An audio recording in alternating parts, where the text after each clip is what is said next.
السلام عليكم دكتور سعد. اليوم غادي نتكلموا على علاش الكينه ديال الحديد تدير القبض. هاد الصيدفات تيعانيو منه بزاف ديال الناس اللي تياخذوا الحديد، سواء النساء الحوامل ولا اللي مرض فقر الدم ولا اللي تجيهم حق الشهر مشهده. وفي كثير من الحالات تيكون هذا هو السبب اللي تيخليهم يوقفوا الدواء.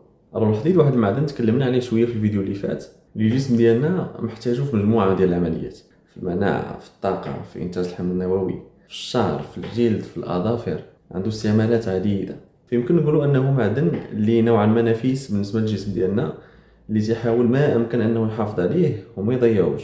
وهنا تبداو عندنا المشاكل، لانه ما عندنا حتى شي طريقه باش نتخلصوا من الحديد اذا فات القياس ديالو.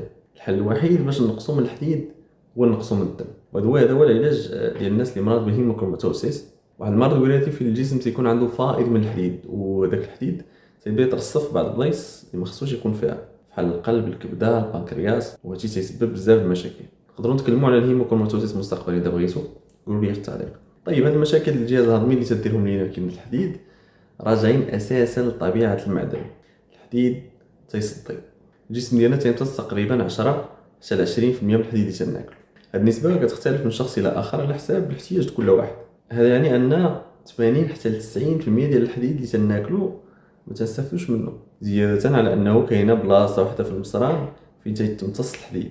هاد المنطقه كاينه في الاول ديال الماء الدقيق، واذا الحديد فات هاد المحطه ما بقاش عنده فين ينزل. فملي تناخذوا واحد لادوز وما تتمتصش كامله، داكشي اللي تيبقى تيصدي، يعني تيتاكسد. اذا عقلتوا شويه على الدرس ديال الاكسده اختزال، الناس اللي قراو في الثانوي راه اختصار شديد الايون ديال الحديد موكسيد، بمعنى خاصو واحد الالكترون في السحابه الالكترونيه ديالو. منين غيجيب هذا الالكترون غيخطفو من الخلايا ديال الجهاز الهضمي، وهادشي كيدير لنا الوجع في الكرش، القبض، الانتفاخ.